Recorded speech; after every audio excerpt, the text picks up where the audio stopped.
দক্ষিণ এশিয়ার দেশগুলোতে সরকার পতনের ডাক দেয়া যেন একটি পরিচিত বিষয় হয়ে দাঁড়িয়েছে। শ্রীলঙ্কা, বাংলাদেশের পর এবার ভারতের জনগণ সরকারের পতন চাইছে। 5ই আগস্ট জনতার দাবির মুখে বাংলাদেশের সাবেক প্রধানমন্ত্রী শেখ হাসিনা পদত্যাগ করে দেশ ছেড়ে পালিয়ে ভারতে আশ্রয় নেন।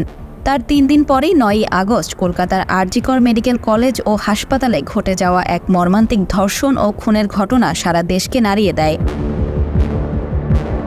অটোপসি রিপোর্টে জানা যায় যে ভুক্তভোগীকে প্রথমে শ্বাসরোধ করে হত্যা করা হয় এবং তার শরীরে যৌন নির্যাতনের স্পষ্ট চিহ্ন পাওয়া যায়। তার গলায় অস্থি ভেঙে যাওয়া, মুখে এবং শরীরের বিভিন্ন স্থানে আঘাতের চিহ্ন এবং যৌনাঙ্গে গুরুতর আঘাতের লক্ষণ ছিল।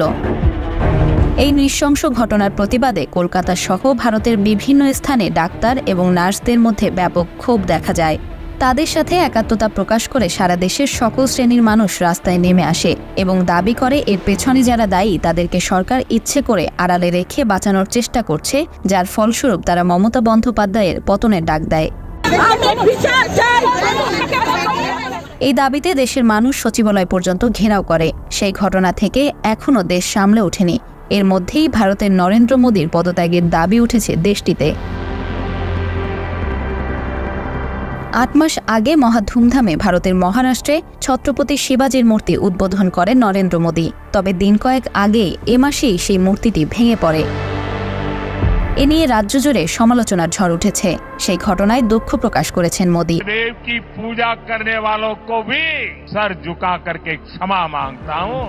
ভারতের প্রধানমন্ত্রী বলেছেন, আমি শিবাজি মহারাজ এবং তার মূর্তি ভেঙে পড়ায় যাদের ভাবাবেগে আঘাত লেগেছে তাদের সকলের কাছে ক্ষমা চাইছি। শুক্রবার মহারাষ্ট্রের পালঘরে মোদী বলেন, যেই মুহূর্তে আমি এখানে অবতরণ করি আমি প্রথমে মূর্তি ভেঙে পড়ার জন্য শিবাজির কাছে ক্ষমা চেয়েছি। এই মূর্তি ধসে পড়ে যেসব মানুষ আহত হয়েছেন তাদের কাছেও ক্ষমা চাইছি, কিন্তু তাতেও কমেনি অশান্তির আঁচ। রাজ্য জুড়ে চলছে প্রতিবাদ। উঠেছে মোদী সরকার পদত্যাগের দাবি। জনতার দাবি, মূর্তি তৈরিতে দুর্নীতির ফল হিসেবেই এটি ভেঙে পড়েছে। শিবাজি মূর্তি ভেঙে পড়ার প্রতিবাদে মোদীকে হুঙ্কার ছুড়লেন উদ্ধব ঠাকরে। শিবাজি মূর্তি ভেঙে পড়ার প্রতিবাদে বিরোধী দলগুলি গেটওয়ে অফ ইন্ডিয়ার দিকে মিছিল করার সময় প্রাক্তন মুখ্যমন্ত্রী এবং শিবসেনা নেতা উদ্ধব ঠাকরে সরকারকে মনে করিয়ে দিয়েছিলেন যে মহারাষ্ট্রের জনগণ কখনোই ক্ষমা করবে না। উদ্ধব ঠাকরে বলেছেন, আমরা এখানে জড়ো হয়েছি এই দুর্নীতিগ্রস্ত সরকারকে ভারত থেকে উৎখাত করার জন্য।